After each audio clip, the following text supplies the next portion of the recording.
Bwana, ndio tumeona taarifa kwa umma. Wewe ya Yanga wakalalamika mashabiki wao kupigwa, lakini wewe umewahi kupigwa. Kwa nini taarifa ile haikuwahi kutoka? Yanga hajawahi kukemea na ulipigwa vibaya sana. Lakini wa muhimu watu wamepigwa kidogo tu, kwanza hawajapigwa, wamevuliwa tu jezi, wametolewa uwanjani, taarifa kwa umma imetoka. Wewe unaionaje? Binafsi kaka, sio nisemaje, yani natamani atakulia. Kwa sababu nashindwa kuelewa kwamba ni kitu gani ambacho nimewakosea viongozi wangu. Labda kama kuna kitu ambacho nimewakosea, labda niende nikaombe radhi, kwa sababu tunaamini kwamba kwenye kuchukua ubingwa wa ligi kuu Tanzania bara ni kama vita. Umeshaelewa? Ni kama vita, kwa sababu tunasema kuna wanajeshi wa majini, wa angani na wa nchi kavu. Umeelewa?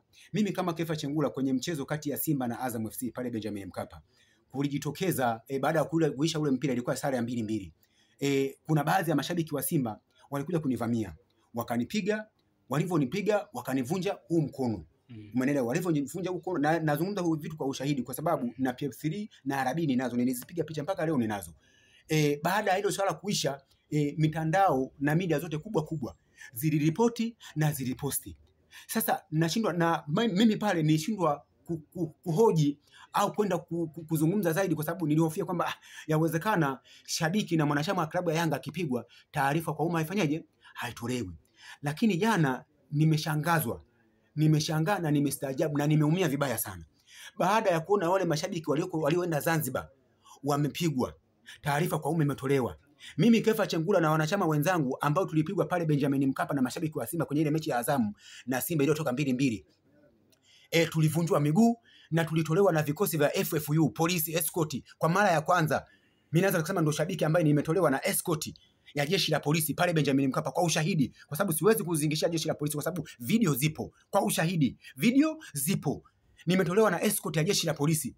Viongozi wa klabu ya Yanga hawajaona, si Privadinho hajaona, si Alikamwe hajaona, hakuna aliyo comment wala kuposti wala kukomenti. Mimi ni mwanachama wa klabu ya Yanga.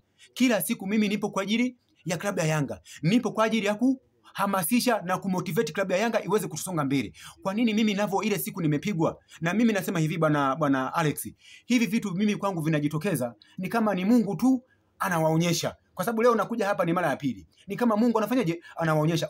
Angalieni, hivi vitu vyote vinavyonitokea mimi ni vitu ambavyo vimenitokea huko nyuma, viongozi wangu walikaa kimya. Lakini leo vinakuja kutokea kwao, ndio wanakuja kustuka. Na ndio maana nimekuambia kitu kimoja bana, ndugu yangu, ukidharau vitu vidogo utaendelea kuharibikiwa kidogo.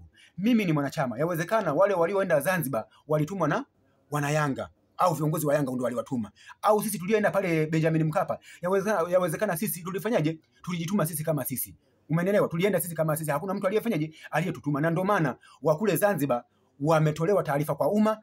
Sisi ambao tulipigwa pale Benjamin Mkapa na mashabiki wa Simba ambao video zilisambaa nchi nzima, hakuna kiongozi wote aliye like, kucomment au hata kuposti. Sio ile taarifa kwa umma kwenye akaunti ya klabu, kiongozi au Alikamwe kuposti tu au kukemea tu kwamba bana tunalaani hiki kitendo kwenye peji yake ya Alikamwe. Hakuna, walikaa kimya.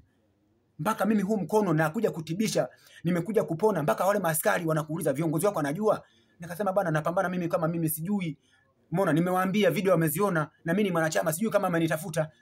Umeona, maaskari wananiuliza, akasema bana hamna shida.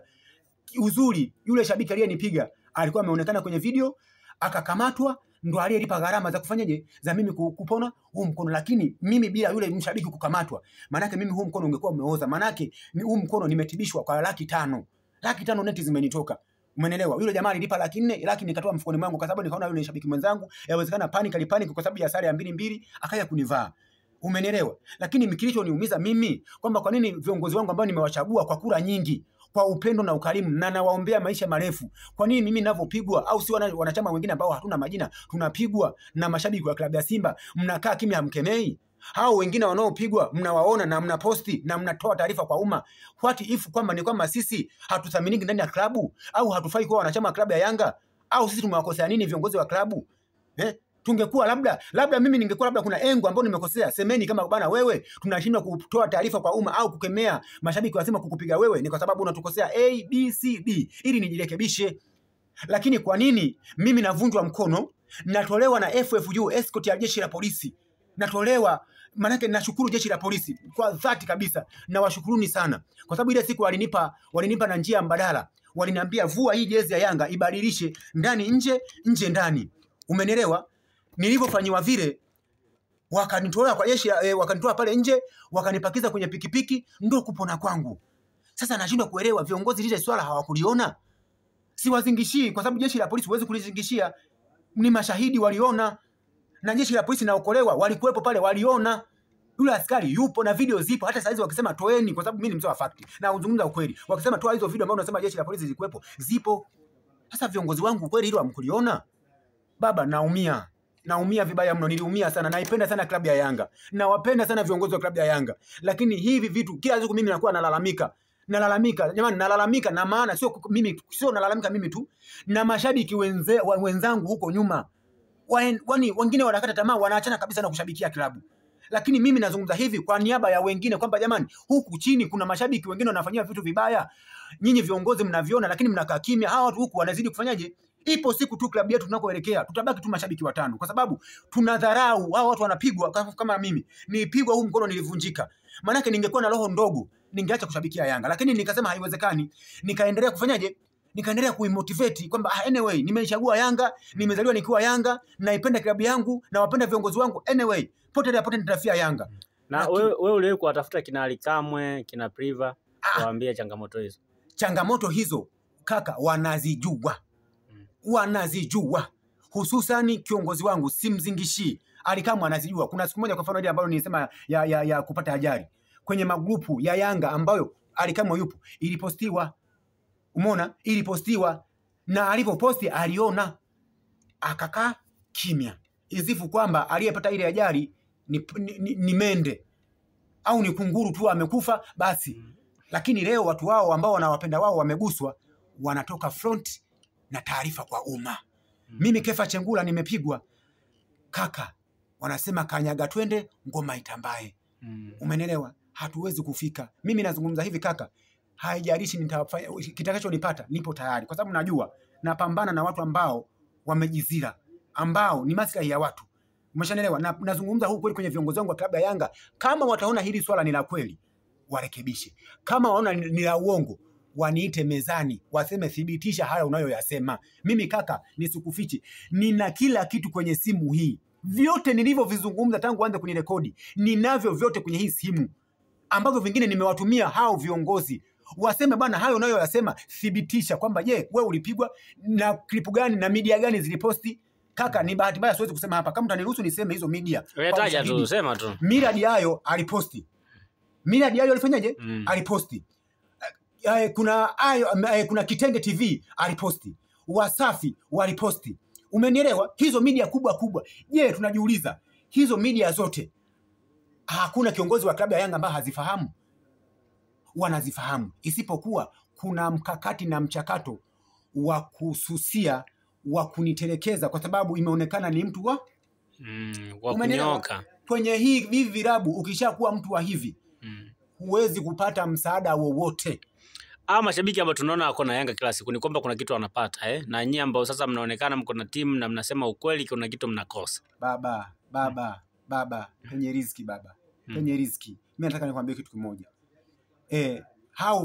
Yani ukiona mtu yoyote asubuhi, mchana, jioni yupo pamoja na viongozi, yupo pamoja na hao baadhi ya nani, kuna vitu vipo ambavyo binafsi siwezi kuzungumza kwa sababu siwezi kudhibitisha, kwa sababu mimi ni mzee wa fact, lazima nizungumze fact. Lakini kuna vitu ambavyo wanafaidika navyo, vipo na ninavifahamu. Siwezi kuzungumza hapa kwa sababu si mahali pake. Unaweza kusema thibitisha.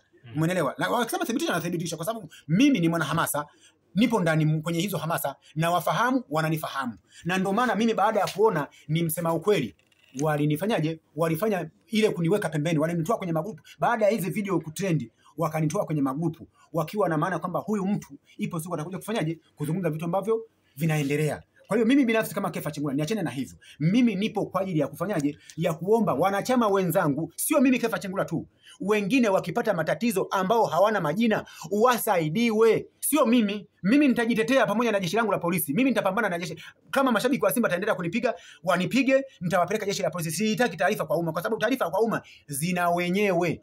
Sisi taarifa kwa umma kwenye klabu yetu hatupati.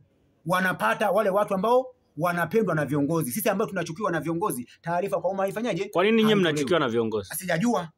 Yawezekana kwa sababu hatuna majina, kwa sababu ukishakuwa huna jina hufahamiki. Hata kama ukifa ukivunjika miguu, kanyaga twende wanatembea. Lakini je, angepata matatizo kaka, angekuwa Godi Yanga amepata haya matatizo, leo Yanga angekuwa kasi. Yaani hizi kesi zote wangepeleka kasi. Lakini ni kwa sababu ni sisi tumepata matatizo. Ndio maana wamefanyaje? Wana flash. Sisi hatupati huo msaada. Yawezekana ni kwa sababu hatujulikani au hatuna majina au hatupendwi. Umenelewa? Au sasa kama hatupendwi, mbona fedha zetu za wanachama mnazipokea? Umenelewa? Kama mtu kama humpendi, basi mwambie hivi, kadi ya wanachama usikate na usinunue jezi mpya, usiingie kwenye viwanja, usifanye hivi. Waambie hao mashabiki au wote tunaopigwa, au ambao tunafanyiwa vitu vibaya tukiwa kwenye kuipambania klabu hatupati msaada. Tuwaambie bwana, nyinyi ambao mnapigwa mkiwa kwenye kuipambania klabu, au nyinyi ambaye mnapata maajari mkiwa kwenye kuipambania klabu, msije kwenye viwanja, msinunue jezi, msilipe kadi ya wanachama. Kwa nini kadi za wanachama mnapohela mnapokea? Kwa nini jezi mnapohela za jezi mnazipokea?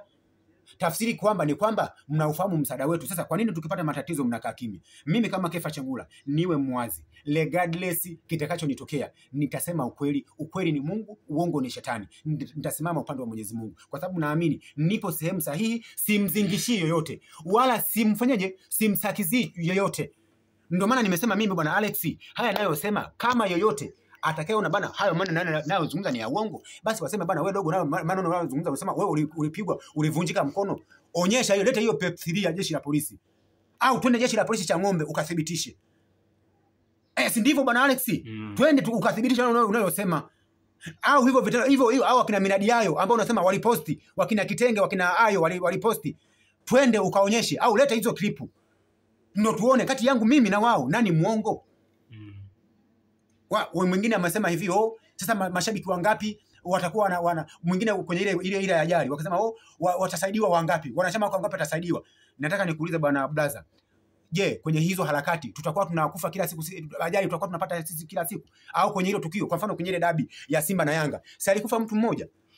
Walikufa watu 200 ile siku mmoja, si alikufa mtu mmoja? Hata kwenye ajali anapata mtu mmoja. Sasa mtu mmoja shukrani tunachona kumsaidia. Mbona mabodaboda wanakuwa na umoja, akidondoka mwenzao wanasimamisha bodaboda barabara nzima, wanasaidia. Sisi wanachama kwa nini tunapendana? Kwenye klabu yetu ndugu yangu kuna vitu vidogo vidogo ambavyo vipo, viongozi wetu wamevifumbia macho, vipo. Mimi nasema vipo. Ukisema mimi vipo brother, mimi na ushahidi vipo, kwa sababu nipo mle naona, sio kama sioni, naona.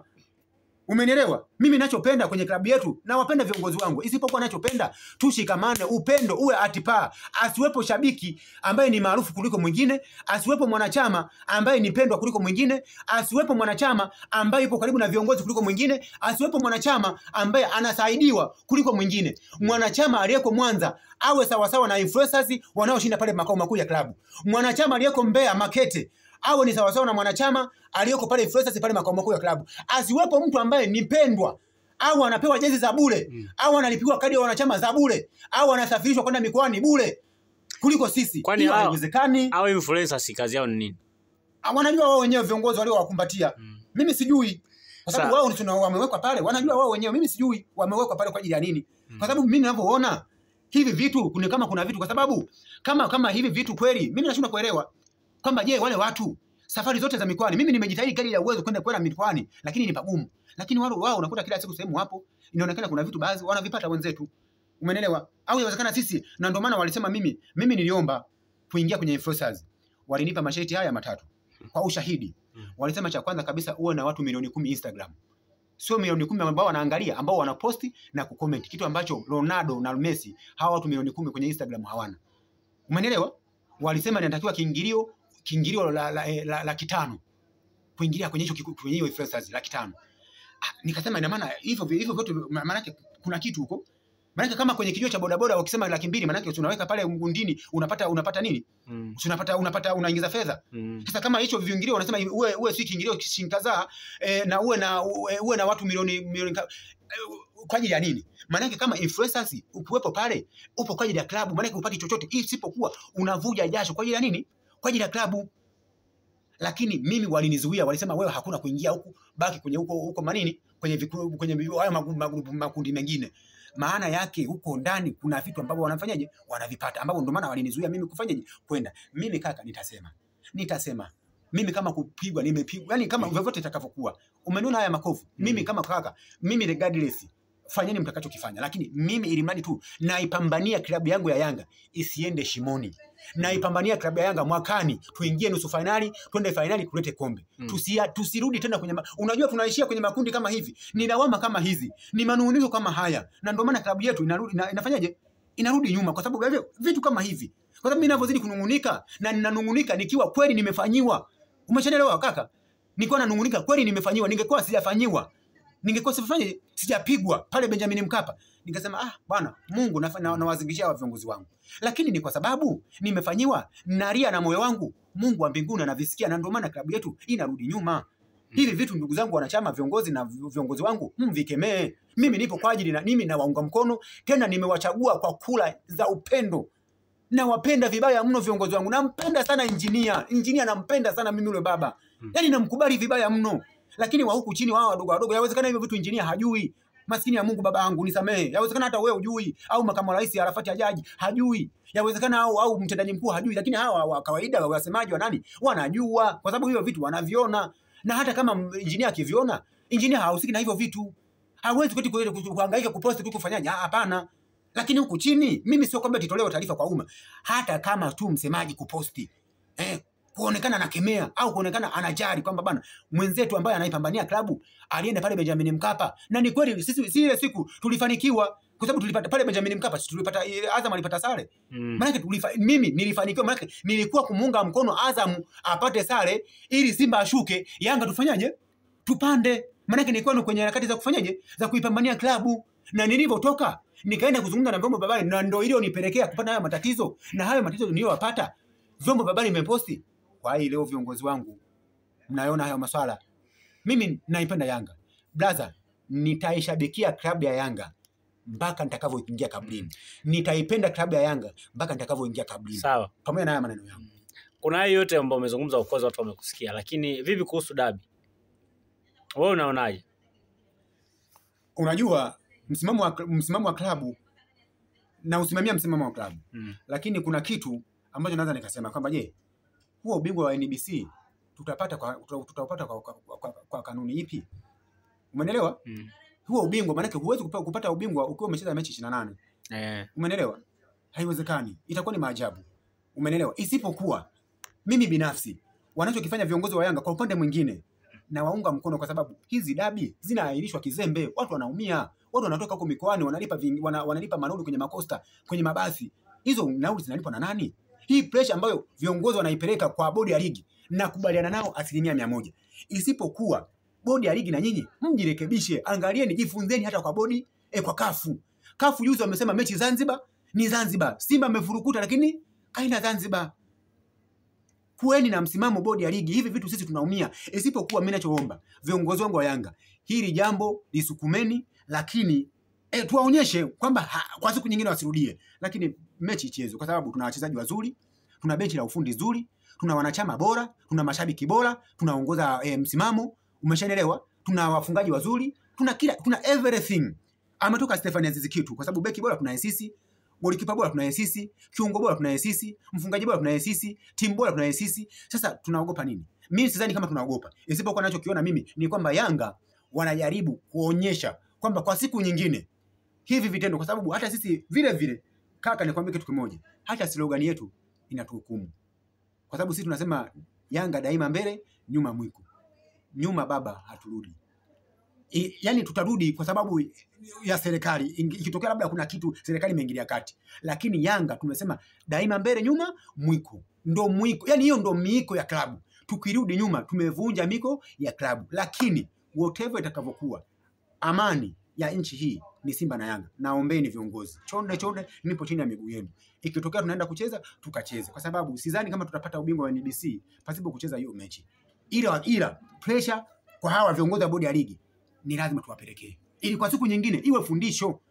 Maana hivi ile dabi wewe kugairishwa ulifurahia? Sasa hatutaki vitu kama hivyo. Tunataka aliyoko Mwanza ajue kama kuna dabi, basi kama anakuja Dar es Salaam ajue kweli dabi ipo. Aliyeko Mbeya kama anakuja Dar es Salaam ajue kweli dabi ipo. Isiwe mtu anatoka Mwanza anakuja hapa. Haya, yule mtu ambaye alipata ile siku amekufa pale, huyo mtu ile roho tutarudishaje? ndio ameshakufa hivyo. Maana angekuwa ameangalia mechi yake, angerudi zake wapi? Mbeya. Lakini amekufa kwa sababu ya uzembe kama ule. Kwa hiyo mimi nataka niombe bodi ya ligi, viongozi wa klabu ya Yanga, na waombeni sana hili swala lifike mwisho. Isipokuwa bodi ya ligi na nyinyi ndugu zangu tunavyozidi kuwatetea, na nyinyi muache huo uzembe. Mnatuumiza. Mnaumiza watu. Simba wanazungumza kwa sababu walinufaika, lakini na wao hawakupendezewa. Wao wananufaika kwa sababu ile siku kuna vitu ambavyo vilikuwa positive kwao na sisi vilikuwa negative kwetu. Kwa hiyo mimi kama Kefa Chengula naiombea klabu yangu ifanye maamuzi sahihi kwa wakati sahihi. Kefa Chengula from KTF London.